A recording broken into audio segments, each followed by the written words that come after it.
आज हम लोग पढ़ेंगे chapter not for profit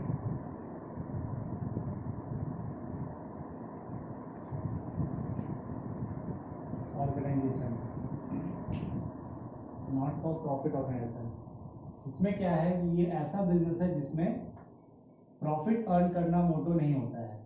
business का मेन मोटिव प्रॉफिट अर्न करना होता है, लेकिन ये ऐसा बिजनेस होता है जिसमें प्रॉफिट अर्न नहीं करते हैं। तो क्या करते हैं? सोशल वेलफेयर, समाज सेवा किया जाता है इसमें।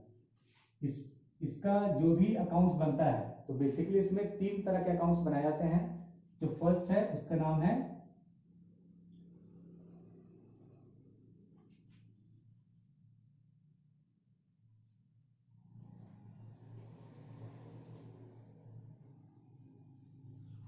Receipt and payment account. इसमें जो सबसे फर्स्ट अकाउंट हम लोग बनाते हैं वो है रिसिप्ट एंड पेमेंट अकाउंट।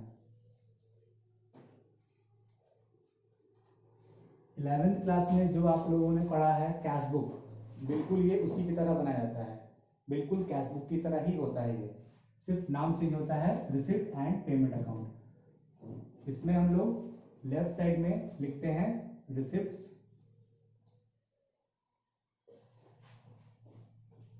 और राइट हैंड साइड में लिखते हैं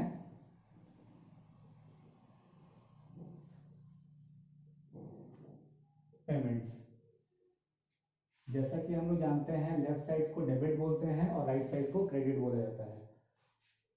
सबसे पहले अगर हम लोग के पास पहले से कुछ बैलेंस बचा हुआ है, तो उस बैलेंस को हम लोग सबसे पहले इसमें लिखते हैं, उसको बोलते हैं टू बैलेंस बीडी। अब ये जो बैलेंस बीडी आता है, ये 2 तरह से हम लोग के पास आ सकता है, एक कैश के रूप में या फिर बैंक के रूप में, जो बैंक में हमारा पैसा होता है। तो जो कुछ भी क्वेश्चन में लिखा हुआ रहेगा हम लोग उसी की जैसा लिखेंगे। अगर कैश इन हैंड लिखा हुआ है तो हम लोग भी कैश इन हैंड लिखेंगे।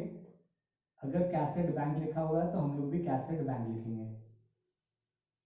कभी कभी सिर्फ कैश लिखा होता है, सिर्फ बैंक लिखा होता है, तो अगर सिर्फ कैश और बैंक लिखा हुआ है तो सिर्फ हम लोग कैश और बैंक लिखेंगे। कैश इन हैंड और कैश एट बैंक नहीं लिखते हैं। जो भी अमाउंट रहेगा वो हम लोग इनर कॉलम में या आउटर कॉलम में लिख सकते हैं, फिर ऐड करके, अगर इनर कॉलम लिखते हैं तो फिर ऐड करके आउटर कॉलम में आपको दिखाना पड़ता है। ठीक है। इसके बाद ऑल काइंड्स ऑफ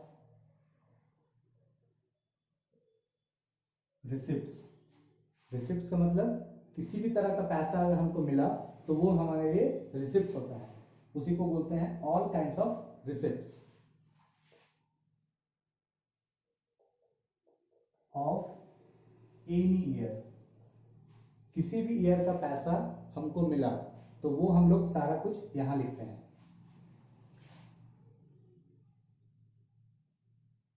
अब इसमें जो रिसिप्ट्स और ईयर है, इसके लिए हम लोग जो पहले प्रीवियस वीडियो बनाए थे उसमें मैंने सारा कुछ बताया था, तो उसको फॉलो कीजिएगा तो ये समझ में आएगा।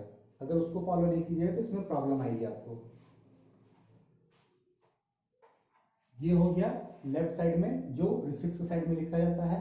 अब राइट साइड में पेमेंट के साइड में हम लोग क्या क्या लिखेंगे?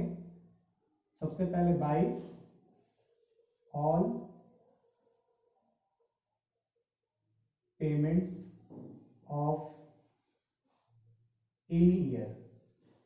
किसी भी ईयर का पेमेंट हो रहा है तो उसको हम लोग यहाँ पे लिख देंगे।